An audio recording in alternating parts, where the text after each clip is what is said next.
गद्दी के चक्कर में भारत पे आई आफत थी और इसी के लालच में आहट कलयुग का स्वागत भी। ऊंच नीच और भेदभाव भी इसी कथा के हिस्से हैं। कर्म धर्म संग्राम त्याग के इसमें अनगित किस्से हैं। इन किस्सों के कारण ही तो कुरुक्षेत्र संग्राम हुआ था। रिश्तों के किस्सों में उलझे हिस्सों का परिणाम हुआ था। श्री कृष्ण ने महासमर में कार्य किए थे मिले जुले। दुर्योधन को सेना दे दी और अर्जुन को स्वयं मिले। चतुरांगिणी सेना पाकर दुर्योधन मन में खुश था, पर अर्जुन के मन में भी तो कहीं नहीं किंचित दुख था। कहा कृष्ण ने महासमर में ना अस्त्रों को धारूंगा, मात्र सारथी बन अर्जुन का रथ में रण में उतारूंगा। अर्जुन को नादान समझकर दुर्योधन फिर फूल गया। माधव की मायावी माया बेचारा भूल गया। पितामह ने भी कृष्णा की प्रतिज्ञा के वचन सुने। वचनों को सुनकर मन ही मन जाने क्या क्या भाव बुने। वो पितामह जो तन मन से कौरव सेना को अर्पित थे। वो पितामह जो राजा की गद्दी को सदा समर्पित थे। वो पितामह जिनके अस्त्रों शस्त्रों पे लक्ष्य सुरंकित थे। वो पितामह जिनकी शक्ति से सभी देवता शंकित थे। वो पितामह जिनके शस्त्रों से अंबर तक फट जाता था। वो पितामह जिनके तीरों से गंगा जल रुक जाता था। वो पितामह जिनके तीरों से गंगा जल रुक जाता था। वो पितामह जिनके तीरों से। जब सुने उन्होंने वचन कृष्ण के मन ही मन मुस्काए।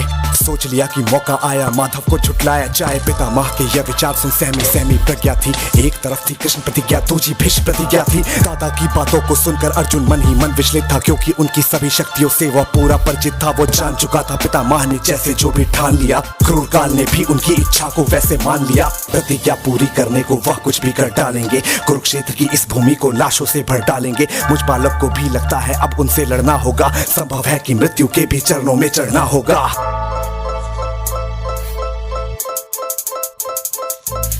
और विचलित अर्जुन के मस्तक पर उभर उठी चिंता रेखा। श्री कृष्ण ने व्याकुल आकुल अर्जुन के मुख को देखा। बोल उठे हे पार्थ, युद्ध से आज अगर डर जाओगे तो संभव है जीने से पहले ही तुम मर जाओगे। जीने और मरने को लेकर चिंता और सिहरना क्या, जब तक तेरे रथ पे मैं हूँ तुझको जगत से डरना क्या। बात यहाँ पे कुछ मत सोचो, कर्म पे ध्यान लगाओ तुम। क्या होगा अंजाम युद्ध का मत अनुमान लगाओ तुम। इस दुनिया के रक्तपात से कोई तो एहसास नहीं। निज जीवन का करे फैसला नर के बस की बात नहीं। माधव की बातों से ऐसा शक्ति का संचार हुआ। कांधे पे गांडी सजा वो लड़ने को तैयार हुआ।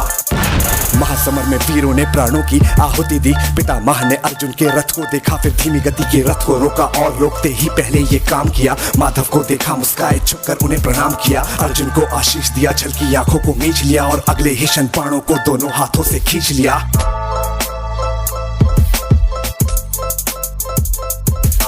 चढ़ा धनुष पर बाण उन्होंने खींचा जब प्रत्यंचा को। लाखों की संख्या में करते सेना की हत्या वो। शस्त्रों की वर्षा से अंबर था फट जाने को। आसमान में बाण चीर कर नील गगन छू जाने को। शैल शिखर तक ध्वनि तरंगे टकरा कर गिरते थे। लगता था कि कुरुक्षेत्र में तारे पत्थर गिरते थे। तीरों से पूरा भूमंडल टोल उठा। कुरुक्षेत्र का महावीर वो हर हर बम बम बोल उठा। तलवारों के टकराने से ध्वनि गूंजती थी टंडन। थाल हवा के सीने पे दस्तक देती सनन सनन। मस्तक पर अंकुश टकराने से करते थे गर्जन। घायल घोड़ों की चीखें भी गूंज रही थी हिनन हिनन। भागे चलते ऐसे जैसे बिजली चलती कड़क कड़क। काट रहे थे वीर समर में सबके धड़ को भड़क भड़क। घरन घरन घनघोर घटा गिरती जाती थी छन छन में। बाण कपान कृपाण गदा से रक्त बहे फिर कण कण में। उत्तंड चंगड़ी चंडी माँ के चरणों में नरमुंड चढ़े। बजा रहे फिर घनन घनन यमराज नगाड़े खड़े खड़े। इस भीषण रण से ज्वाला की पड़ती जाती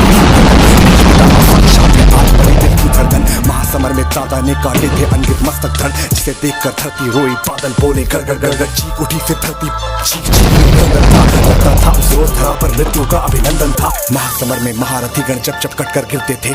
ऐसा लगता था पतझड़ में झड़कर पत्ते गिरते थे। रक्त पिपासु काली मैया खप्पर भरती जाती थी। पितामह के क्रोध से पांडव सेना डरती जाती थी।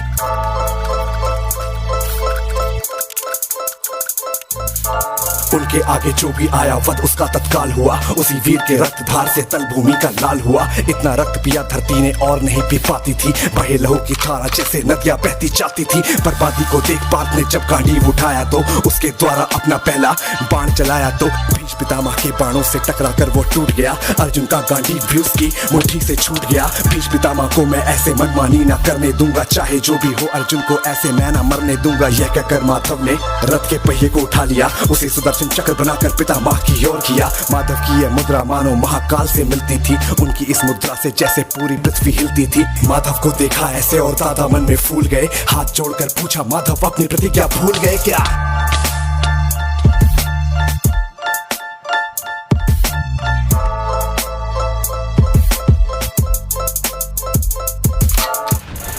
सेना बोल उठी फिर जोर शोर से निर्भय, एक बार सब मिलकर बोलो भीष्म पितामह की जय जय। पितामह की शक्ति की वैसे तो बड़ी महत्ता थी, पर माधव की मुट्ठी में तीनों लोगों की सत्ता थी। वो माधव जिसके पैदा होने पर माया छा जाती हो, सभी सैनिकों को पहरे पर ही निद्रा आ जाती हो। ताले बेड़ी और द्वार भी खुद ही खुद खुल जाते हो। सभी देवतागण जिनके चरणों में पुष्प चढ़ाते हो, जिनके चरणों के बंधन को यमुना जल आ जाता हो। शेषनाग जिनकी रक्षा हित अपना फन फैलाता हो। दुष्ट कंस की काया को जो पल भर में ही मर्दन कर दे, नाग कालिया के मस्तक पर ठुमक ठुमक कर नर्तन कर दे। जिनका चक्र सुदर्शन उनकी उंगली पर ही रहता हो। तीनों लोगों का बल बुद्धि जिसके अंदर